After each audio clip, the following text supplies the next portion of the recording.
Bienvenue à toutes et à tous pour cette nouvelle exploration. Aujourd'hui, direction le monde du foot, et plus précisément la Norvège. On va parler d'un jeune talent sénégalais qui commence à faire pas mal de bruit. Son nom, Mokhtar Diop. On a pas mal de documents ici qui dressent un portrait assez élogieux d'ailleurs, d'un joueur très prometteur. Une pépite, comme on dit. Oui, bonjour. Effectivement, les sources qu'on a pu consulter sont assez unanimes. Prometteur, c'est le mot. On voit même ce surnom, le Haaland sénégalais. C'est fort, hein? Ah oui, ça marque les esprits. Notre but aujourd'hui, c'est un peu de décortiquer ça ensemble.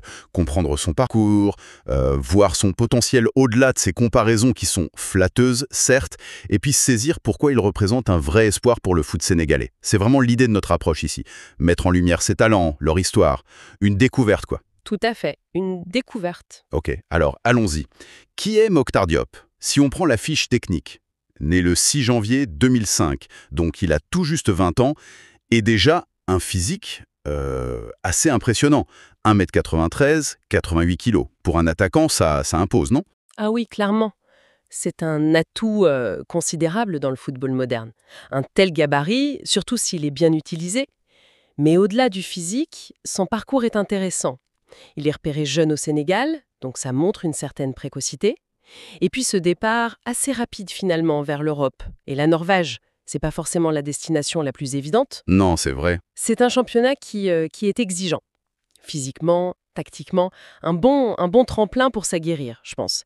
Il arrive à Ålesund FK en 2023, puis hop, Lillestrøm SK. Il bouge vite. Ça montre déjà une capacité d'adaptation, une certaine force de caractère pour un jeune. Oui, c'est pas juste une question de muscle. Alors, vous parlez de force de caractère, et les documents insistent là-dessus aussi. On parle de discipline, de mentalité. Exactement. Et c'est peut-être une des clés de son potentiel futur. Le physique, c'est bien, c'est une base. Mais sans le mental, sans l'éthique de travail, surtout quand on part si jeune à l'étranger, ça suffit pas. Les retours qu'on lit de ses coachs le décrivent comme humble, très travailleur, à l'écoute. L'humilité, c'est important quand on commence à être médiatisé et qu'on vous compare à Haaland. Ah mais c'est crucial. Garder les pieds sur terre avec une étiquette comme ça, c'est pas donné à tout le monde. Et cette détermination dont on parle, c'est le moteur. C'est ce qui permet de passer les obstacles de l'expatriation, de la compétition. Et justement, parlons un peu du terrain, ce qu'il montre. Les descriptions sont assez, unanimes. Puissant, rapide, instinct de buteur. C'est un peu le package idéal de l'attaquant moderne, non? Mais concrètement, ça donne quoi sur le terrain? Comment ça se combine? Entre tout ça, la puissance, ok, on l'a dit, ça aide dans les duels pour garder le ballon, résister aux défenseurs. Mais il n'est pas juste un pivot. Les sources insistent sur sa vitesse, sa capacité à prendre la profondeur. Et ça change tout. Ça le rend plus difficile à défendre, j'imagine. Exactement. Le défenseur est face à un dilemme. S'il le colle, il risque de se faire prendre de vitesse. S'il lui laisse de l'espace, Mokhtar peut utiliser sa puissance. C'est ça qui est intéressant. Et cet instant de buteur, c'est quoi? C'est inné? Ça se travaille? C'est souvent un peu des deux, vous savez. Il y a une part de placement, d'anticipation, de sentir le but, comme on dit. Ça semble assez naturel chez certains. Mais après, ça se travaille énormément. La répétition devant le but, l'analyse vidéo pour comprendre les appels, les déplacements. On parle aussi d'une agressivité positive. Attention, hein, pas de la violence. Oui, bien sûr. C'est cette envie, cette volonté constante d'aller vers le but, de frapper dès que possible, de jamais lâcher un ballon. C'est cette hargne, quoi, qui fait souvent la différence. D'accord. Donc ce mélange puissance, vitesse, finition, et le mental qu'on a évoqué, c'est ça qui amène à la comparaison avec Haaland. C'est flatteur, oui, mais c'est pas un peu lourd à porter aussi? C'est tout à fait ça. La comparaison, on la comprend sur le papier. Jeune attaquant, évoluant en Scandinavie, grand, puissant, rapide, efficace, ça marque les esprits. Mais il faut rester très mesuré. Haaland, à cet âge-là, c'était déjà un phénomène statistique, dans un autre contexte aussi. Donc, le surnom, ça donne une idée du profil, ok, mais faut pas que ça devienne une pression trop forte ou une attente irréaliste. Oui, il faut le laisser grandir. Exactement. Et d'ailleurs, les sources indiquent bien que lui et son entourage en sont conscients. Ils savent le chemin qui reste. Cette humilité, encore elle, c'est sans doute sa meilleure arme contre ça. Mais au-delà du surnom, Ce profil, il est intrinsèquement porteur. Le foot moderne cherche ça, ses attaquants complets. Sa marge de progression, elle semble importante, surtout s'il continue avec ce sérieux qu'on lui décrit.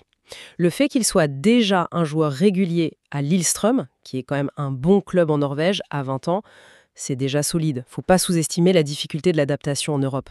Justement, pour avoir une idée plus concrète, on a quelques chiffres. Saison 2025-2026.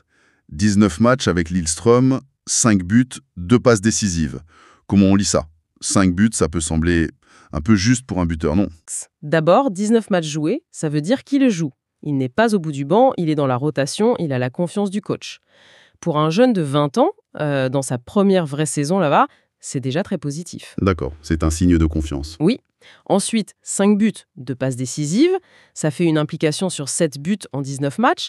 C'est pas du Haaland, on est d'accord, mais c'est une contribution qui est réelle, qui est régulière, c'est pas juste un coup d'éclat. Donc c'est plus la tendance, l'implication régulière qui compte que le chiffre brut. Précisément, à cet âge, ce qui prime, c'est la progression, c'est l'adaptation. Est-ce qu'il apprend le jeu? Est-ce qu'il pèse sur les défenses même sans marquer? Ça, les stats le disent pas toujours. Un but, ça peut être chanceux. Une passe D, ça peut venir d'un exploit d'un coéquipier. Ce que ces chiffres montrent surtout, c'est qu'il est là. Il est sur le terrain. Il se crée des occasions. Il en crée pour les autres. Et il arrive à être décisif. C'est une base solide sur laquelle construire. Et puis, le championnat norvégien, c'est physique, les défenses sont souvent bien en place, c'est pas si simple de marquer. Donc, si on regarde ça dans le contexte de son adaptation, oui, c'est plutôt encourageant. La question, c'est, est-ce qu'il va pouvoir augmenter ce rendement avec l'expérience? Cette adaptation, on l'a mentionné, mais c'est vrai que c'est un point clé, surtout dans notre vision de découverte, ce parcours loin de chez soi. Les sourds disent que son histoire est inspirante. Quitter Dakar pour jouer parfois sous la neige en Norvège.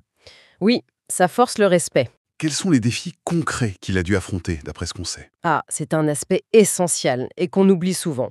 On voit le joueur, pas l'homme derrière. Les défis sont énormes, hein. D'abord, le choc culturel. La langue, la nourriture, le mode de vie, tout est différent. S'intégrer, c'est la base pour être bien, et donc pour performer. Et puis, le climat. Passer du Sénégal à la Norvège, c'est un sacré changement.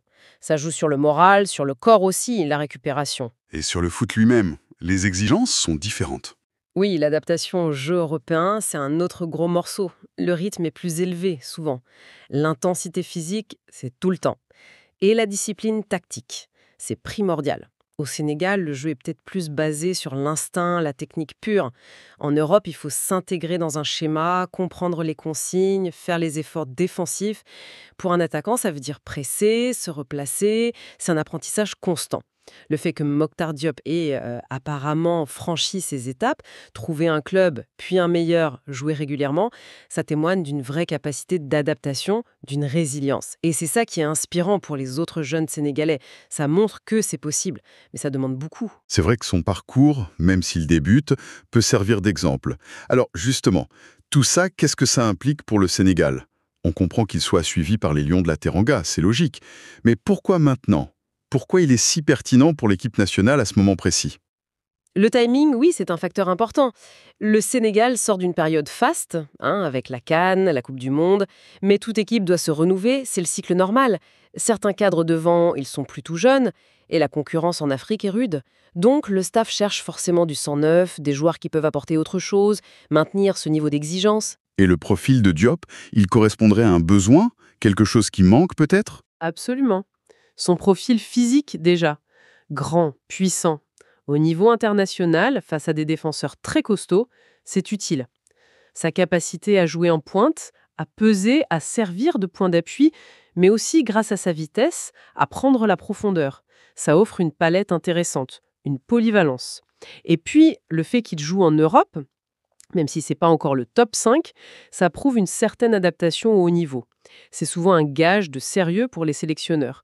Il a déjà franchi des étapes. Il n'arrive pas de nulle part. Voilà, il représente une option crédible pour le futur de l'attaque. Pas forcément pour être titulaire demain, attention, mais sa progression est suivie. S'il continue comme ça, s'il confirme, s'il gagne en régularité, en efficacité, il deviendra un candidat naturel. Et ça pose la question de son intégration, oui. Comment, quand, un stage, quelques minutes en amical. c'est au sélectionneur de voir. Mais il apporte un profil différent, complémentaire. On voit bien l'intérêt stratégique, oui. Alors si on essaie de résumer un peu notre exploration, on a Mokhtar Diop, jeune attaquant sénégalais, 20 ans. Il coche pas mal de cases, physique hors norme, vitesse, finition, un mental solide apparemment.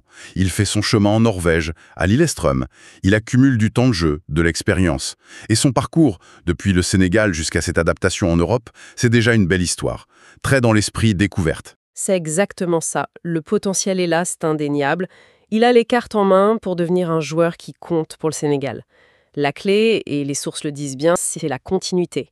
Continuer à bosser avec cette humilité, cette détermination qui semble être les siennes. Éviter les pièges.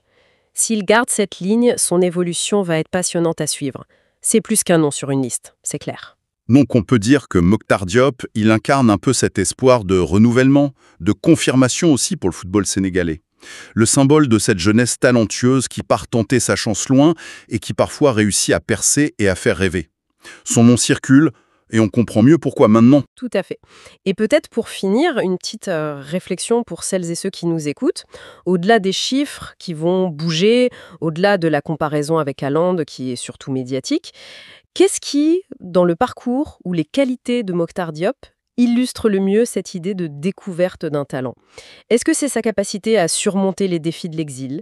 Cette combinaison rare de physique et de mental? Qu'est-ce que son histoire, encore jeune, nous apprend sur ce qui fait réussir un jeune joueur sénégalais qui veut s'imposer à l'international? Voilà, peut-être de quoi réfléchir.